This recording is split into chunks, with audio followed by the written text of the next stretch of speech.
කොහොමද ඉතින්? ඔන්න අද අපි හිතන් ඉන්නේ මාළු අල්ලන්න යන්න. දැන් වෙලාව 1ට විතර ඇති. මේ වෙලාවේ ගිහිල්ලා ඉතින් මේ අමුතු විදියට මාළු අල්ලන්න තමයි හදන්නේ. අපි ගිහිල්ලා බලමු එනන්නේ. ඔන්න ඉතින් එදා වගේම අපිත් එක්ක ඉන්නවා සරත් අයියා මාළු අල්ලන්න යන්න. ඉතින් සරත් අයියා මොකද්ද මේ ටයිම් එකේ ගිහිල්ලා කරන්න හදන්නේ? අපි මේ රොඩ් ගුවන් යන්න හදන්නේ මේ දැන් මේ මොකා හවුවෙත් දන්නේ අපි තෝරු තමයි බලාපොරොත්තු වෙන්නේ. මොනවා හරි හවුවේද කියලා හවුවෙන් දේ බලාපොරොත්තු වෙලා ඉතින් මේ ගන්න තමයි බලාපොරොත්තු වෙන්නේ. මොනවාද මේ අල්ලන්න මේ වෙලාවේ පාවිච්චි කරන්නේ? දැල්ද නැත්නම් වෙන මොකක් හරි අයිටම් එකක්? රොඩ් කියන්නේ? රොඩ් කියන්නේ මේ ෆයිබර් RTA. කො පෙන්නන්න පොඩ්ඩක් බලන්න. අද අපිත් එක්ක තව එක්කෙනෙක් යනවා. උපුල් මාමා. මෙන්න RTA. මේ තියෙන්නේ. මේක මොකද්ද කරන්නේ? මේක තංගුසේ ගැට ගහලා දාන්න දුවන. තංගුසේ දාගෙන ගිහින් යනවා. ඔව්. හරියනම් අපි ගිහිල්ලා බලමුනේ.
සරයි ඒ වුණාට කරන්න දෙයක් නැහැ රැකියාවනේ කට්ටිය වැඩ ඔයාලට පේනවා ඇති දීවරයක් වුණාම ඉතින් අවුව වැස්ස දුක සැප සේරම විඳ ගන්න පුරුදු වෙන්න ඕන ඔයාලට පේනවා ඇති හොඳටම වයින් හදන්නේ ගොඩබිම පේන්නේ නැහැ කොහොමවත් පේනවනේ දෙන්නත් එක වැඩ ඕගාලා බලමු ට්‍රයි එකක් දාලා වෙනවනේ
බලාගෙන ඉන්නවා.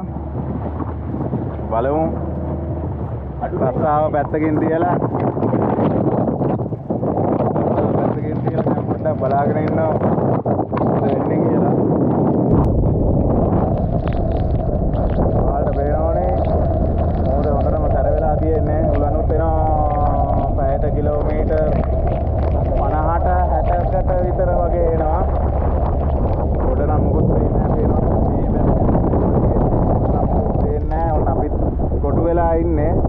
කොයි පැත්තට යන්නද කියලා හිතා ගන්න බෑ. සැර වෙලා තියෙන්නේ. වැස්සත් එක්ක වෙලා තියෙන්නේ. ඉන්නව බලාගෙන ඉතින් අඩු වෙයි කියලා.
නාලා මූදෙත් හොඳට වැට කාලි කරලා මොනවාරි ඒක අල්ලගත්තා.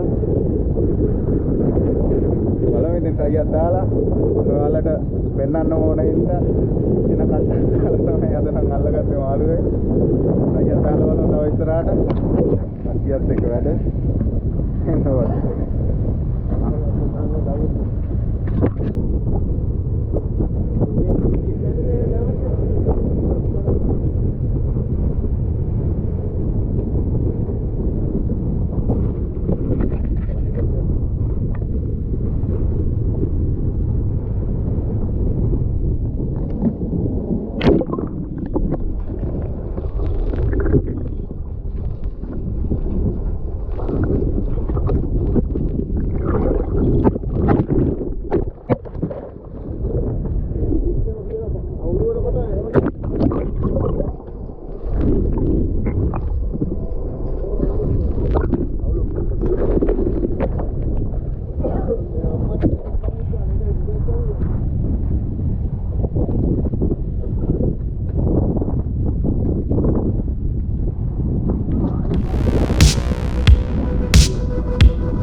ආපු වැඩේ කරගන්න පුළුවන් වුණා.